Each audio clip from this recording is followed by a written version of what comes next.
Financial bubble জিনিসটা কি একবার দেখাই যাক। দেখো, এখানে আমরা একটা স্ট্রেট লাইন টেনেছি, দ্যাট ইজ প্রোগ্রেস। কোনো দেশের ইকোনমিক গ্রোথ জেনারেলি লিনিয়ার ফাংশনে গ্রো করে, আস্তে আস্তে গ্রো করে। এইবার দেশে গ্রোথ ফাস্টার আনার চেষ্টা করছে, তাহলে কি হবে, যে আমাদের সেন্ট্রাল ব্যাংক আছে বা সেন্ট্রাল ব্যাংক যেরকম আমাদের আরবিআই আছে, ওরা কি করবে, চিপ রেট অফ ইন্টারেস্টে লোন দেওয়া শুরু করবে।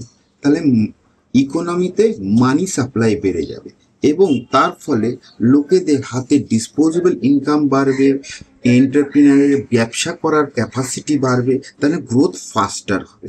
কিন্তু করার ক্ষমতা এই অবধি গ্রোথ রেট বাড়িয়েছে কিসের অনুপাতে, সেন্ট্রাল ব্যাংক চিপ ইন্টারেস্ট দেওয়ার ফলে, এবং এইটা এক্সেসিভ গ্রোথ হচ্ছে।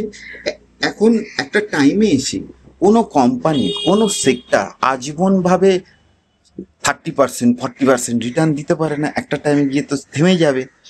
এক্সাম্পল 1820-তে ইংল্যান্ডে রেলওয়ের ওপর শেয়ার ইস্যু করা হয় এবং এই রেলে শেয়ার ইস্যু করা হয় অল ওভার ইংল্যান্ড, এতই কভার করে ফেলে যে আনপ্রোডাক্টিভ জায়গায় রেলওয়ে লাইন বানানো হয়ে যায় এবং জিডিপির 50% মার্কেট ক্যাপিটালাইজেশন হয়ে যায়। তার মানে এক্সেসিভ লোকেরা টাকা ঢোকায় এবং তার ফলে আর রিটার্ন আসছে না। কেন, কোনো কোনো জায়গায় স্টেশন বানানো হয়েছে যেখানে কোনো প্রোডাক্টিভিটি নেই, ট্রেড চার্জেসই নেই।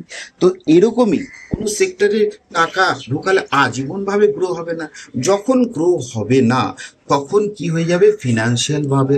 এবং যখন চিপ রেট অফ ইন্টারেস্ট দেওয়া হয় তখন লোকেরা মার্কেট থেকে টাকা নিয়ে লিভারেজ নিয়ে শেয়ার কেনে মার্জিনে। তো দ্যাট অলসো ক্রিয়েট বাবল, এবং তারপর সেটা বাস্ট আউট হয়ে যাওয়ার পর ডিলেভারেজিং শুরু হয়। ডিলেভারেজিং মানে ইকোনমি স্লো ডাউন, রিসেশনে চলে যাচ্ছে। তখন কি করে সেন্ট্রাল ব্যাংক, মানি সাপ্লাই কন্ট্রোল করার জন্যে মানি প্রিন্ট আউট করে, অর না হলে কি হয়, গভর্নমেন্ট এক্সপেন্ডিচার কমিয়ে দেয়। আর না হলে যে রিচ অ্যান্ড পুয়ারের মধ্যে যে dissimilarity of distribution of money আছে সেটাকে ঠিক করার চেষ্টা করে এবং তারপর সেটাকে রিকভারি করার চেষ্টা করে through that policy of money supply, redistribution, all this things. তো এইভাবেই বাবল ক্রিয়েট হয়।